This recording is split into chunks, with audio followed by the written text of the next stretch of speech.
Boa noite, pessoal. Aqui é o Rafael, livreiro da Martins Fontes Paulista, e hoje estaremos em mais um diálogo literário. Hoje estamos com uma live muito interessante, um super livro lançado recentemente, deve ter coisa aí de 2 semanas, o A Vida Perfeita Não Existe, da Diana Garbin. Esse é um livro super interessante, importante para os dias contemporâneos, dias de pandemia, dias de frustração e dias de necessidade de ressignificar a nossa vida e a nossa experiência empírica. Então, para começar o nosso diálogo, antes eu vou dar aquele recado famigerado que vocês já sabem, né, que é um prazer fundamental e gigantesco estar aqui representando a Livraria Martins Fontes Paulista nessa live literária. É importante dizer que esse espaço ele é extremamente democrático, aberto a todas as crenças, gêneros, ideologias políticas, e que todos vocês que participam conosco sintam-se bem acolhidos com a nossa equipe, tá? É importante dizer que o nosso acervo ele possui mais de 200 mil títulos disponíveis à pronta entrega e também no site martinsfontespaulista.com.br, bem como também estamos com o super saldão aqui no terceiro piso. Vale a pena conferir milhares de títulos com super descontos e ótimas indicações e consultoria dos nossos livreiros. Galera, é com muito prazer e honra que receberemos hoje Diana Garbin. Vejamos se ela já está disponível aqui para começar esse super bate-papo conosco. Grande diálogo, grandes reflexões para essa noite. Vejamos se a Diana já está disponível. Olá, Oi, Diana! Rafael! Tudo bem? Tudo bem? Você me ouve bem? Te escuto super bem, vejo muito bem. Você me escuta bem, me vê bem? Te escuto, tudo certinho. Tudo jóia? Que ótimo, que ótimo. Diana, prazer enorme conversar com você. Gostaria de te dizer que essa leitura aqui foi fundamental para o meu final de semana. A Vida Perfeita Não Existe.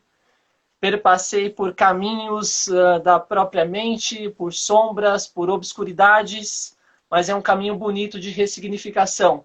Aquele aperto no peito também, confesso, é um livro às vezes difícil de ler, mas eu fui fundo, fui com toda a coragem, abrindo meu coração. Como você disse, é um papo de coração para coração, não é isso? Exato. Puxa, Rafael, fico muito honrada, muito feliz. Eu sei que você é um leitor voraz e uma pessoa que tem contato com muitos livros, então um elogio seu enche o meu coração de alegria. Muito obrigada. Você sabe que eu falo logo na introdução, né? Que eu sei que em alguns momentos o livro pode ser difícil. Eu até brinco, eu falo, eu acho que você vai sentir raiva de mim, você é leitor, você vai ficar com vontade de parar de ler, mas depois eu espero que você continue e que a gente possa ir juntos até o fim, porque eu acho que vale a pena. Eu acho que tudo que se torna, eu enquanto leitora, né? Eu percebo sempre muito isso. Tudo que se torna muito difícil de digerir quando eu estou lendo um livro é porque toca em algum lugar que, na verdade, eu não estou querendo tocar. Então, eu quis que o meu livro trouxesse essas coisas para a pessoa, porque eu realmente Sim. acredito que essa intimidade com os nossos sentimentos é que nos faz pessoas um pouco mais serenas, um pouco mais calmas, e dali vem um pouco mais de felicidade, de alegria, em aceitar as partes de nós que a gente não gosta. E tudo bem, porque Sim. todos nós temos. Então, te agradeço demais pelos elogios ao livro, fico muito feliz e quero agradecer a oportunidade de estar aqui conversando com todos vocês, seguidores da Livraria Martins Fontes. É uma alegria estar com vocês. E estou à disposição para responder as perguntas do público, responder as suas perguntas. Obrigada pela oportunidade. Galera, quem tiver alguma pergunta a fazer, alguma reflexão, um levantamento interessante, fique à vontade. Daiane está super disponível aqui conosco. Eu fiquei impressionado, Daiana, quão profundo é a sua pesquisa, né? É uma profundidade interessante, porque você trabalha com Melanie Klein, Sigmund Freud, você tem referências de Chimamanda Ngozi Adichie, Contardo Caligares, e todos esses grandes autores, você de uma maneira extremamente democrática, palatável e direta, consegue alcançar os nossos corações, né, com as suas reflexões. Isso me impressionou bastante, porque ele não é um livro enfadonho, ele é um livro para todas as pessoas, né? É um livro acolhedor. Então, eu gostaria que você começasse falando para a gente, primeiro, por gentileza, como foi o processo de elaboração desse livro. A pesquisa, eu vi que você fez aí uma análise de mais de 3.000 depoimentos, né, de pessoas contando os seus relatos, as suas sombras, e também como foi esse processo de estruturação desse bojo intelectual, né, esses caminhos que você trouxe à luz da psicanálise, antropologia, filosofia e por aí afora. Pode ser, Dayana? Claro, Rafael, com prazer. O livro surgiu por causa dos depoimentos que as pessoas começaram a me mandar a partir do meu primeiro livro de 2017, o Fazendo as Pazes com o Corpo, e por causa dos meus vídeos no canal no YouTube. Eu comecei a receber, Rafael, depoimentos que vários deles eu imprimi para guardar, porque são muito tocantes, e chegava a dar 2, 3 páginas às vezes, de um relato de um sofrimento de uma vida toda, que aquela pessoa me contava que nunca teve coragem de contar para ninguém. Nem mesmo para um familiar, para um amigo, às vezes nem para o terapeuta. E a pessoa viu na minha dor, que eu relato no primeiro livro, digamos assim, um espaço seguro, um espaço em que ela se sentiu confortável, porque ela pensou, bom, se ela tem essa dor dentro dela e ela contou, ela vai entender a minha dor sem me julgar. Porque eu acho que isso que a gente mais precisa, né? Alguém que consiga, de alguma forma, nos ouvir, procurando nos compreender e não nos julgar, né? O que é bem diferente, uma escuta compreensiva, uma escuta acolhedora. Muitas vezes a gente não encontra isso, né, nas pessoas próximas da gente. Não por maldade, mas porque, enfim, a pessoa não sabe o que fazer e acaba falando: ah, isso é bobagem, você vai ficar bem logo. E na verdade não é assim, mas enfim. Então as pessoas começaram a me contar sobre dores, sobre sombras, sobre sentimentos, e eu comecei a ver nos depoimentos que todos esses temas que eu escolhi, capítulo a capítulo, eram dores que apareciam em todos os depoimentos em alguma medida. Então você tinha ali muita vergonha, muita culpa, muita sensação de desvalorização de si mesmo, muito ressentimento, muita mágoa, muita dificuldade de perdoar, muita sensação de inadequação e de insuficiência. E em alguns casos eu percebia também a inveja. E aí eu comecei a olhar para a minha vida, para a minha história, para o meu caminho de cura. E eu tinha ali, sim, vários momentos de inveja, de ressentimento, de culpa, de autopunição, de todos esses sistemas que dão nome para cada um dos capítulos. E aí que eu decidi estruturar o livro dessa forma. Então, eu falo que quem me deu o material para esse livro foi o público que me acompanha. As minhas leitoras, as pessoas que acompanham, que eu falo que eu conquistei o privilégio de receber, de ficar sabendo de dores muito profundas das pessoas. E eu pensei, eu preciso fazer com que todo mundo saiba que dentro do nosso coração existem essas dores. E que você não está errado, você não é uma pessoa má por sentir isso. Você é só um ser humano que sofre, que tem sofrimentos, como todos os outros.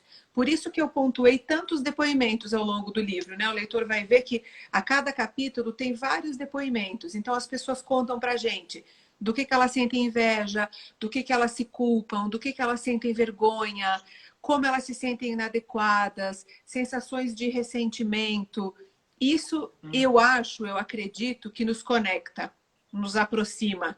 Porque a sensação de você saber que outra pessoa passa por dores parecidas com a sua tem um potencial de começar a aliviar a nossa dor. Por essa conexão humana, por você não achar que você é uma pessoa má ou errada, ou você é a única doida do mundo, ou o único doido do mundo que tem esses pensamentos. Então, foi assim que eu estruturei a ideia do livro, os temas que eu queria tratar. E aí você me perguntou sobre as fontes, né, os livros que eu cito. Eu gosto muito de ler e há 4 anos, quando eu criei o Eu Vejo, eu comecei a estudar mais. Então, eu comecei a estudar psicanálise, estudar mindfulness, que é atenção plena em português. E tudo que eu fui estudando, eu fui usando nesse livro. Então, ele também é fruto de 3 a 4 anos de pesquisa de todo esse material que eu estudei, muita coisa de psicanálise, por isso que eu cito Freud algumas vezes. Tem Melanie Klein, porque ela é uma uma psicanalista, né? Melanie Klein é uma das maiores estudiosas do impacto destrutivo da inveja na nossa vida. E ela nos coloca como a gratidão é um antídoto para a inveja, então eu trago um pouco disso. E eu trago outros autores também que eu gosto muito, até separei aqui para mostrar para você. O capítulo do ressentimento, ele foi todo baseado nesse livro, que é da psicanalista Maria Rita Keu, que agora está lançando uma segunda edição desse livro, eu vi que ela lançou. Então, né? Eu entrei em contato com a palavra ressentimento de uma forma que eu não sabia que existia dentro de mim lendo esse livro. Por isso que eu digo que os livros na minha trajetória, eles têm um papel tão importante quanto a minha terapia. Porque eu ia lendo, eu ia estudando e eu li esse livro e eu dizia para ela assim, como é que ela sabe que eu sinto isso? Ai, que ódio! E eu larguei o livro. Esse livro eu parei de ler. Eu acho que eu conto isso no capítulo do ressentimento, se eu não me engano. Eu fiquei meses e meses sem conseguir tocar nesse livro. Porque as coisas que ela estava me dizendo aqui que eu sentia eram muito duras de digerir. Então, eu entendo quando você me fala que tem alguns momentos difíceis do meu livro, porque eu senti isso. Eu uso também esse livro do Jorge Forbes, que se chama Inconsciente Responsabilidade, no capítulo sobre a nossa responsabilidade, né? Todos esses livros, gente, eles estão nas referências depois, se vocês quiserem saber, para ler e tudo. Então, e eu fui procurando sempre, Rafael, porque eu sou jornalista, né? Minha formação é jornalista. Então, desde que eu comecei a trabalhar em rádio e televisão, a coisa mais importante para mim é que a minha mensagem fique clara. Que o leitor, o telespectador, o ouvinte, ele consiga entender facilmente o que a gente está tentando falar. Então, eu sempre procurei pegar citações desses autores, alguns têm uma linguagem mais difícil, e transcrever nas minhas palavras de uma forma que eu achasse que fica mais fácil da gente entender. Então, eu fico muito feliz de te ouvir dizer que funcionou, que deu certo, porque essa era a minha ideia. Falar de uma forma claro, com embasamento, porque, veja, eu não sou uma profissional de saúde, eu não sou médica, não sou psicóloga, então eu preciso desse embasamento teórico desses profissionais todos para embasar o livro, porque senão ele ficaria muito raso com a minha opinião, só a minha opinião. Então, eu sempre procurei fazer isso, costurar os depoimentos das pessoas, coisas que eu sinto e tudo que eu estudei e pesquisei desses profissionais tão renomados e interessantes. Perfeito, perfeito. Você não é nenhuma dessas especialistas, né, em antropologia, em medicina, em psicologia, psicanálise. No entanto, você é uma excelente escritora. E aí, Ai, então, que amor, obrigada. o caminho foi o melhor possível, assim. É um livro fantástico, direto, sem delongas e rapidamente mostra para o que veio, né? E eu acredito que ele vem para curar, né? Você mencionando sobre algumas questões do livro, e eu gostaria de que você falasse um pouco para a gente sobre o que você coloca como perpétua sensação de insuficiência, né? Aquele desejo incansável pela plenitude, pelo pleno, e um desdobramento disso que você menciona também, que é chegar a um ponto de escravização. Né? O que é exatamente essa perpétua sensação de insuficiência? Como isso nos acomete no nosso cotidiano, Dayana? Eu acredito, eu dei esse nome, perpétua sensação de insuficiência, para uma sensação que eu entendo como uma sensação que mistura vários sentimentos. Então, ela é uma sensação de sinto vergonha, me sinto inadequada, me sinto inferior, sinto um vazio que não sei explicar, e sinto vergonha de mim mesma por causa disso, e me sinto incapaz de várias coisas na minha vida. Ela é uma sensação que muitas vezes paralisa a nossa vida, porque a gente não se sente capaz de nada e a gente não consegue apreciar nada do que a gente já conquistou na nossa vida. E aí a vida se torna muito dolorosa, muito difícil.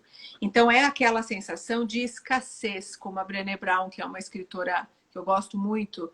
A Brené Brown é uma escritora americana que estuda há 20 anos o impacto da vergonha na nossa vida, e ela fala disso, dessa sensação de escassez, que é você sentir que você sempre não vale nada, que você é sempre insuficiente, não importa tudo que você faz. Nunca é bom o bastante, nunca é não se trata nem de ser bom. Você não se sente nem suficiente. Você acha que você está sempre abaixo disso, que tudo que você faz é defeituoso, que tudo que você faz, digamos assim, não tem valor. E isso vai paralisando a nossa vida, porque essa sensação vai podando você na sua vida profissional. Daqui a pouco você já não apresenta mais um projeto porque você tem vergonha, você não consegue mais criar nada porque você mesmo se bloqueia por acreditar que nada do que você faz é bom. Você não tem coragem de se arriscar pela vergonha da rejeição e da humilhação. E isso começa a impactar a sua vida pessoal também. Daqui a pouco você não permite abrir o seu coração no relacionamento, porque você entende que você não merece ser amado.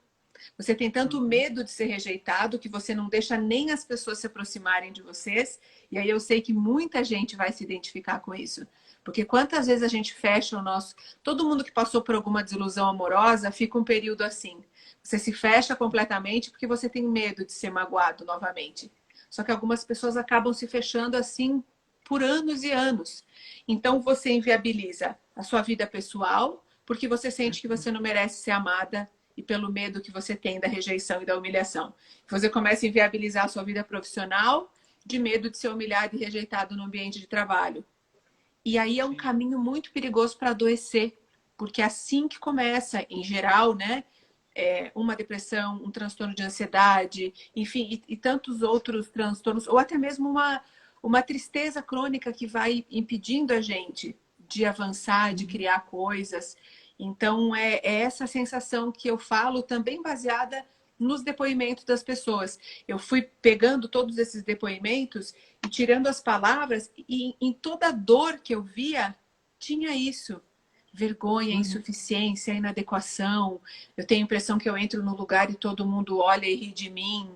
E isso não é verdade, é a pessoa que sente isso. Né? E outra coisa que eu acho que é muito perigosa também, que nos impede de ser mais feliz e de avançar na vida muitas vezes, é a nossa impossibilidade de apreciar nossas pequenas conquistas. Isso é uma coisa que depois eu falo bastante no último capítulo do livro, e que é o que eu chamo de modo odioso. Sobre isso mais pra frente, se você quiser, deu uma Rafael. Pequena travada aqui, galera. Acho que daqui a pouco ela volta. Voltou. Tá me ouvindo ainda? Agora sim, Daiana, eu estou te ouvindo.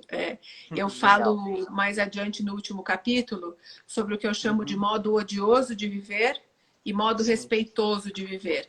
Porque eu acho que é isso. Quando a gente desenvolve um modo odioso de viver, que é quando a nossa vida fica baseada nessa sensação, em sentimentos de comparação, de ressentimento, de inveja, de necessidade de autopunição, fica muito difícil. E aí é um caminho para a gente realmente adoecer. Sim, fica muito delicado, né? Seguir dessa maneira.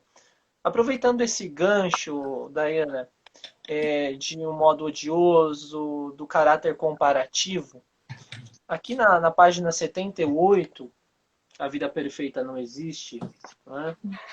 O seu lançamento, você menciona o seguinte: aquela ideia de que um dia nos sentiremos plenas, completas, preenchidas, que estaremos totalmente seguras e sem vazios, é ficção. Só acontece em filmes, novelas, capas de revista e no Instagram.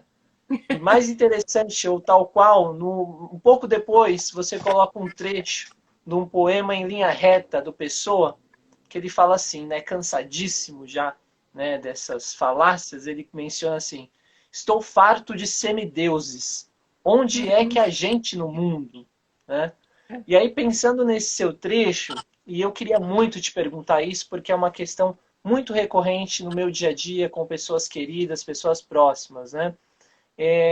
Essa fantasiosa vida perfeita das redes sociais, né? Eu gostaria que você comentasse um pouco sobre essas relações e os desdobramentos psíquicos em nós, porque eu vejo muita gente se queixando, né, dessa ilimitada relação, né, a todo momento ali vendo a vida perfeita do outro, as festas, as questões, né, de sublimação, as questões ótimas que outros vivem, e a minha vida, cada vez eu vou vendo ela mais insossa, cada Uhum. vez menos engraçada, uma vida sem sentido, e isso vai adoecendo.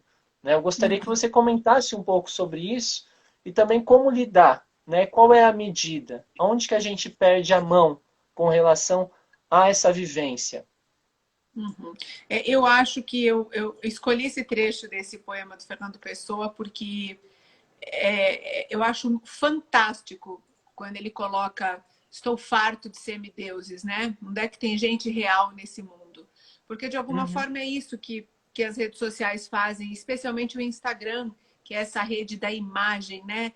Da cultura do narcisismo e do espetáculo, em que eu me vendo como um produto, né? A minha vida é um produto, a minha felicidade é um produto e muitas pessoas ganham muito dinheiro vendendo essa felicidade. E aí isso se torna um pouco perigoso, porque a gente já não sabe mais o que, que é real, o que, que é verdade mesmo, o que, que é só um uhum, trecho da vida da pessoa. Então, a gente acaba acreditando que as 24 horas da vida daquela pessoa é aquela perfeição. Que, veja, não tô, vão dizer assim, ah, nossa, a Daiana é invejosa porque não tem a vida feliz dos outros e fica falando isso. Guardo para mim minha inveja sim, tanto que é o primeiro capítulo, né? Mas também acho que a gente tem que desenvolver o senso crítico de saber que a gente não está acompanhando as 24 horas da vida das pessoas que a gente segue. Né? A gente vê uma uhum, postagem, às vezes um story. Por exemplo, a gente está aqui conversando agora e parece que nós estamos muito felizes e a nossa vida é muito maravilhosa. Mas ninguém sabe o que uhum. aconteceu há 1 hora, 2 horas, se a gente não teve um Sim. problema, se a gente não chorou. O dia tem 24 horas e muita coisa acontece. Então, a primeira coisa Uhum, que a gente precisa é parar de acreditar que a vida dos outros é perfeita, porque isso não existe. Por isso eu escolhi esse título do livro, que para algumas pessoas pode parecer um lugar comum, né? Ah, a gente sabe que ninguém tem a vida perfeita. Será que a uhum, gente sabe? Mas por que que então no fundo do nosso coração a gente fica desejando ter uma vida perfeita? A gente acha que um dia a gente vai encontrar essa plenitude, a gente vai ter uma vida só com coisas saborosas e prazer e não vai experimentar tristeza, solidão, raiva, ódio, sofrimento. Então, primeira uhum, coisa, saber que esses são componentes da vida de todas as pessoas, inclusive aquelas que a gente segue nas redes sociais e acredita que tem uma vida perfeita. Primeira coisa, entender isso.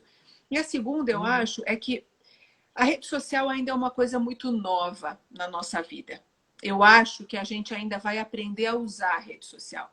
E da forma como nós estamos usando hoje em dia, eu acho que ela é muito prejudicial para a nossa saúde mental. Porque eu uhum, vejo pesquisas que mostram que adolescentes passam 5, 6 horas no Instagram. Quando você passa tantas horas assim numa rede social, você está todas essas horas vivendo a vida dos outros. Porque o que, que você consome numa rede social?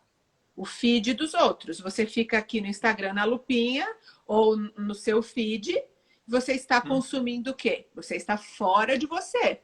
Você está vendo a uhum. vida dos outros.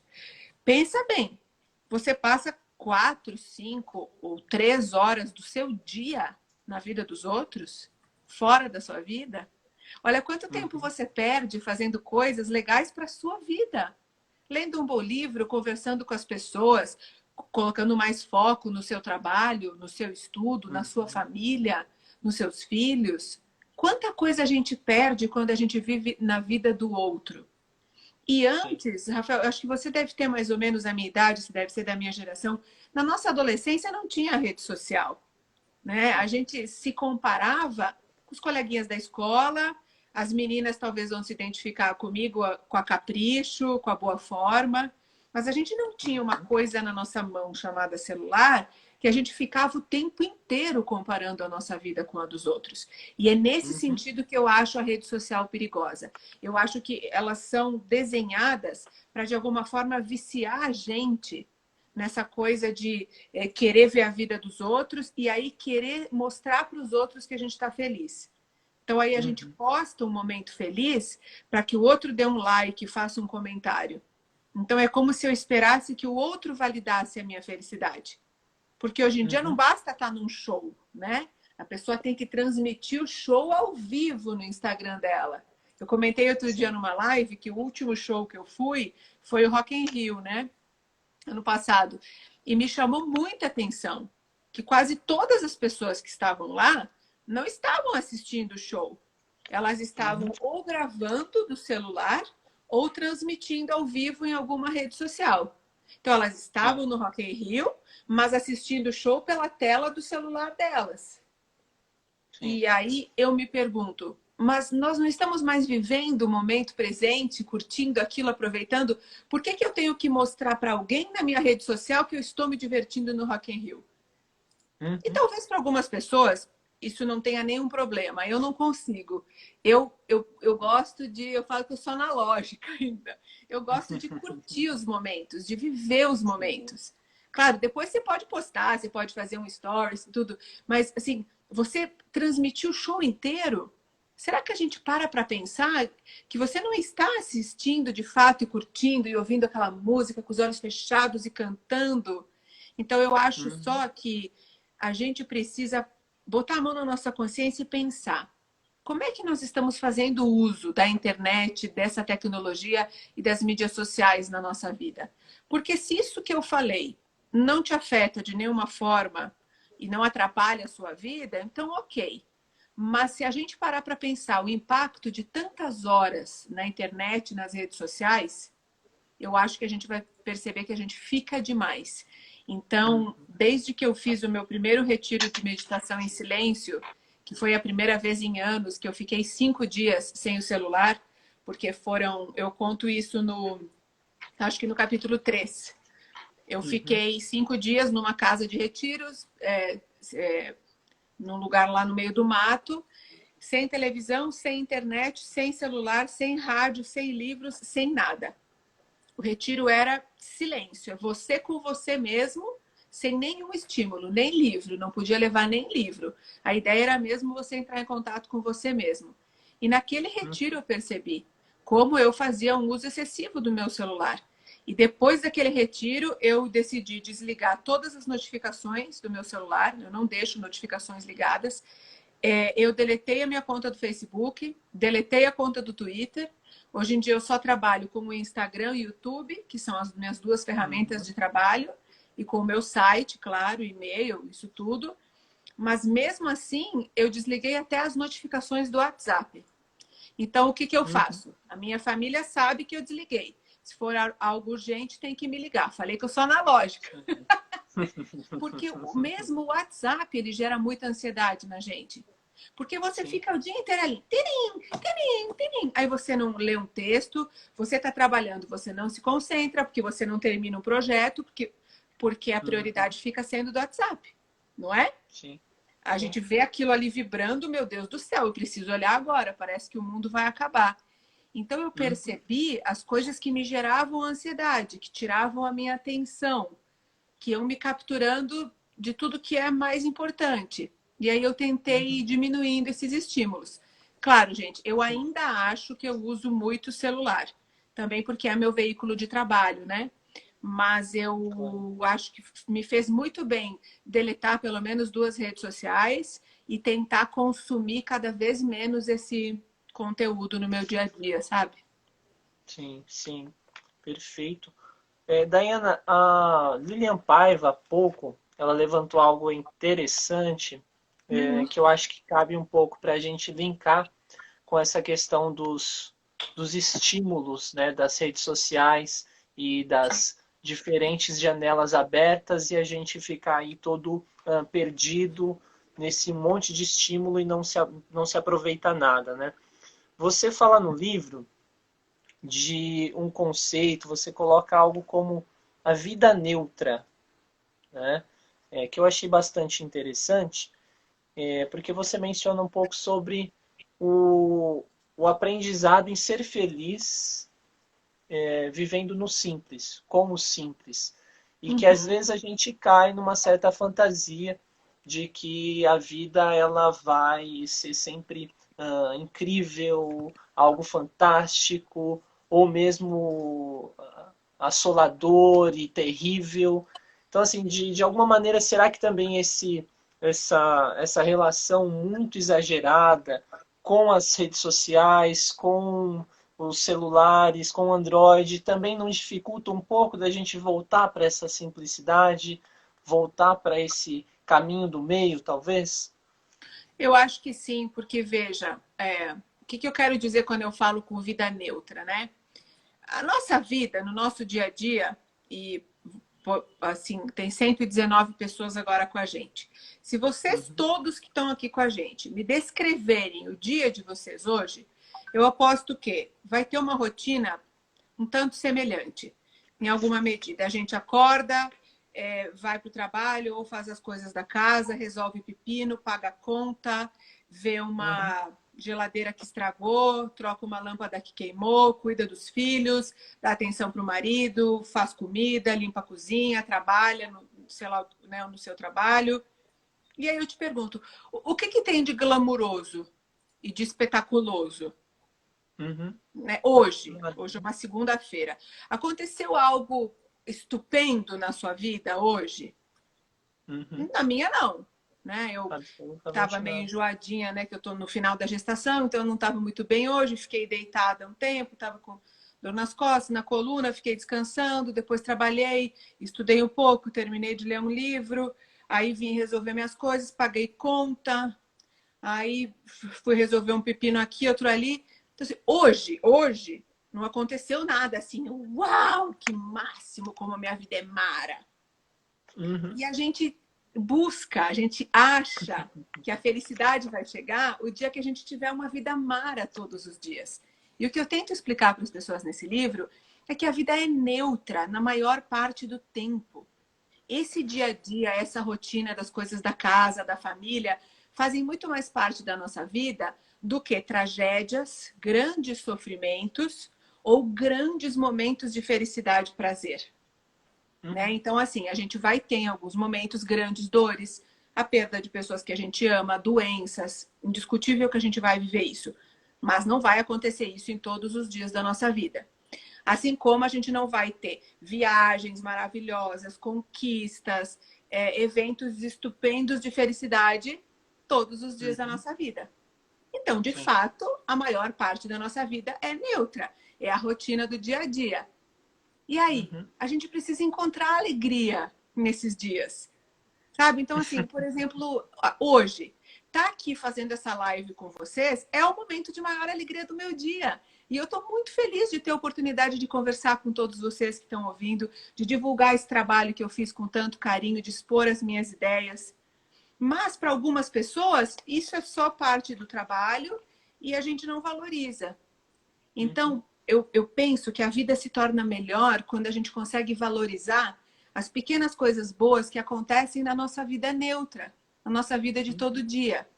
Por exemplo, assim, um outro exemplo, eu estava deitada lá, descansando, meio ruinzinha, e aí o meu marido fez um intervalo no trabalho dele, foi lá, me deu um beijinho, ficou 5 minutos do meu lado e voltou a trabalhar. Eu fiquei muito feliz, foi um momento de muita alegria. E é uma coisa muito simples, que talvez Sim. tenha acontecido em alguns momentos da minha vida em que eu não tinha essa consciência e eu não tenha dado valor. Uhum. Então, o que eu Sim. realmente acredito é que quando a gente começa a entender que a nossa vida não é perfeita, não é maravilhosa todos os dias, você vai conseguir valorizar cada momento pequenininho de felicidade que você tem ao longo do dia. Porque aí você vai Uhum. enxergar. Porque antes eu não enxergava. Acho que a gente tem, em geral, dificuldade, porque a gente pensa que a felicidade é algo, é sempre um ponto. O Cortella fala isso, né? O professor Mário Sérgio Cortella, que a gente pensa a felicidade sempre como um ponto futuro, um algo a Uhum. conquistar. E, na verdade, a gente tem que Sim. se dar conta que pequenos momentos de felicidade ao longo do nosso dia é que são a felicidade de fato. E aí, claro, se a gente tiver a oportunidade de um dia fazer uma viagem que a gente sonhou, conquistar uma coisa, receber um elogio, sei lá, e cada um sabe o que é felicidade para si mesmo, né? Que ótimo, que Sim. maravilha. Mas ficar sempre se sentindo infeliz, esperando que a felicidade estará naquele dia que eu atingir aquilo, aí a gente vive a vida inteira como se a gente não tivesse vivido. A vida Uhum. inteira em busca, a vida inteira infeliz. E assim, eu posso te dizer, porque eu vivi muitos anos assim, não sendo capaz de ver, eu só reclamava, eu só achava que eu era infeliz, que eu era inadequada, insegura, que nada estava bom. Eu experimentei esse outro lado que adoece a gente, tanto que Uhum, eu adoeci.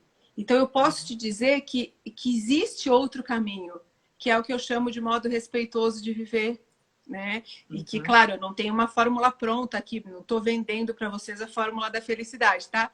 Se alguém vender isso, não compre, porque é baboseira, é panaceia, é mentira, não existe. Cada um sim. de nós tem que trilhar o nosso caminho, sabe? Para algumas pessoas vai fazer sentido isso que eu estou falando, talvez para outras não. Mas a gente tem que Uhum, ter a coragem na nossa vida de conseguir criar a nossa felicidade, os nossos caminhos, as coisas que vão fazer bem para a gente. Só que se a gente está completamente desconectados de nós mesmos, aprisionados 4, 5 horas por dia em rede social, vivendo a vida do uhum. outro, aí fica bem difícil. Fica delicado, né? Uhum. Daiana, interessante quando você fala sobre um modo respeitoso de viver, e aí vem um comentário aqui bem interessante, que foi a Bia Felicori, ela menciona assim: estou aprendendo a enfrentar a minha vida nada perfeita, mas muito feliz. E Olha que essa legal. questão do enfrentamento, muito legal, né? Porque você, para chegar até um modo respeitoso, você afirma algo que eu acho que é muito forte e importante. Eu gostaria que você falasse um pouco sobre. Você fala sobre o acolhimento das nossas próprias sombras, né?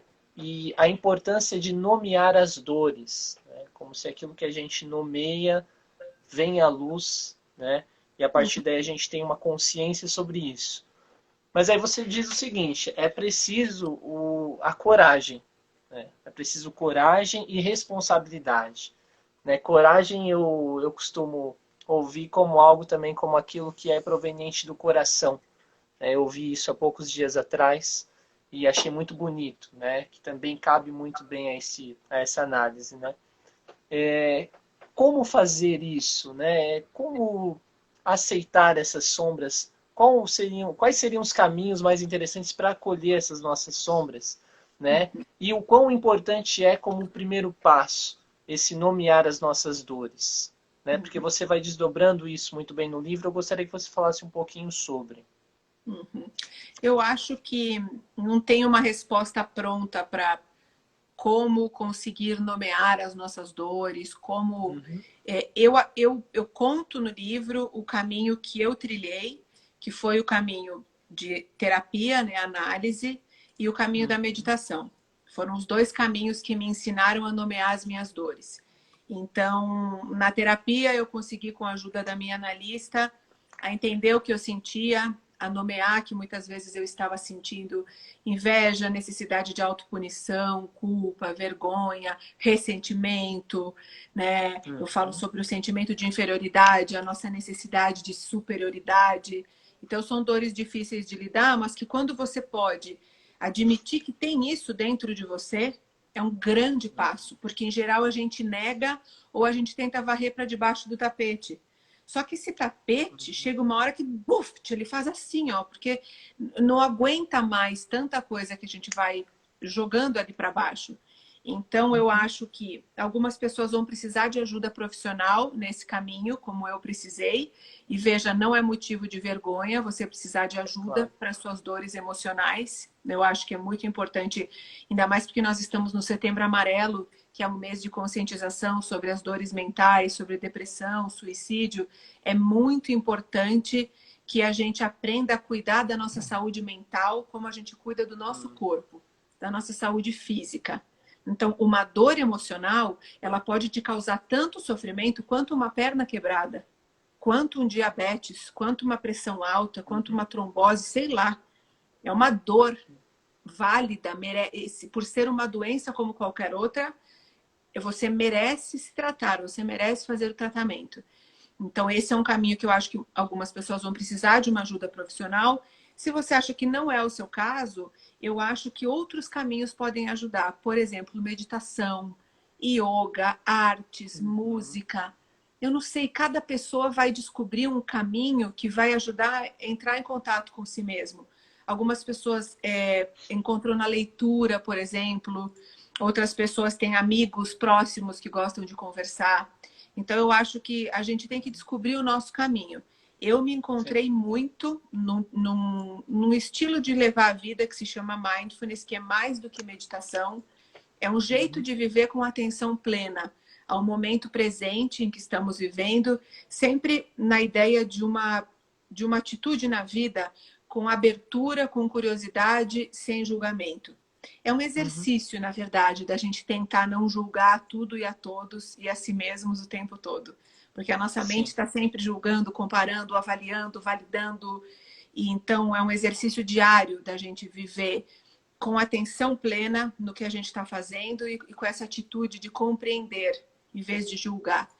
E isso me ajudou muito. Então hoje, quando eu sento para fazer a minha meditação, que eu sinto que o meu coração está angustiado, está um pouco acelerado, eu consigo me conectar com a minha respiração e consigo pensar, mas o que é isso que eu estou sentindo?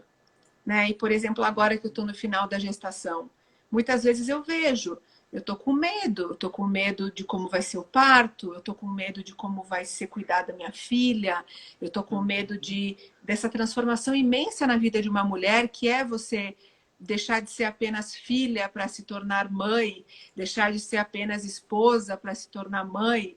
E aí, como é que eu vou conciliar tudo, a minha vida profissional, com essa filha que eu quero criar da melhor maneira possível? Então, assim, cada momento da nossa vida traz medos e questões diferentes. E agora eu consigo nomear isso. Sim, eu estou insegura, eu estou com medo, e tudo bem. Seria estranho se eu não tivesse, né? Então, eu acho que quando eu falo em nomear as nossas dores, é a gente se permitir, inclusive, colocar a mão assim no coração em alguns momentos e dizer: eu tô com raiva, eu tô com ódio, eu tô sentindo inveja da vida daquela pessoa, porque eu queria ser mais feliz assim, sabe? Eu não consigo perdoar aquela pessoa que me magoou. E tudo bem, eu sou humana, mas nomear isso, dar um nome para esses sentimentos, eu acho que nos ajuda muito a entrar em contato com isso, a entender o que a gente está sentindo. Você fala desse paradoxo, né? A partir do momento que você reconhece, nomeia, você tem as condições para mudar. Né? Isso é muito Exato. bonito. Né? Isso é muito bonito. Porque o que é a aceitação? Que é uma coisa que eu falo muito no livro. Aceitação não é resignação. Aceitação é você aceitar que essas coisas fazem parte da vida, fazem parte das emoções humanas. E aí, no momento que eu aceito que isso faz parte de mim, como que eu mudo o que eu não gosto? Aí, primeiro eu preciso aceitar que tem raiva, que tem ódio, que tem ressentimento dentro de mim. A hora que eu aceitei isso, eu consigo ter a coragem e a responsabilidade de dizer: eu não quero viver o resto da minha vida assim. Então, como é que eu faço para me libertar dessa dor? Será que eu converso com a pessoa que eu gostaria de perdoar? Será que eu mudo alguma coisa? Enfim, aí a gente consegue ter ferramentas para mudar o que a gente não gosta na gente. Aceitar não é, ai, coitadinho de mim, ó céus, ó terra, sou uma vítima da vida. Pelo contrário, a aceitação significa aceitar as partes de mim que eu não gosto para ser capaz de mudá-las. E aí sim viver com um pouco mais de alegria, de serenidade, de felicidade. Lindo e lúcido. Lindo e lúcido. Daiana, muito grato pela participação. A galera que nos acompanhou até então, muito grato. Hoje é o lançamento da Vida Perfeita Não Existe, segundo trabalho da Daiana Garbin. Esse livraço que você não pode deixar de ler. É o segundo livro dessa gigantesca escritora e jornalista, generosa e um coração lindo. Esse trabalho é fundamental para a sociedade. Daiana, você produz um trabalho assim muito bonito, muito Você quer me sensível. fazer chorar aqui, né, Rafael? E realmente é uma conversa, é de coração para coração. Eu chorei lendo, quase chorei há pouco. Eu sou muito emotivo também e não vejo problemas em me emocionar com aquilo que é verdadeiro, né? Aquilo que é muito genuíno. Então, o seu trabalho é fundamental. Parabéns. Eu espero que a gente se encontre num futuro próximo, em um outro momento.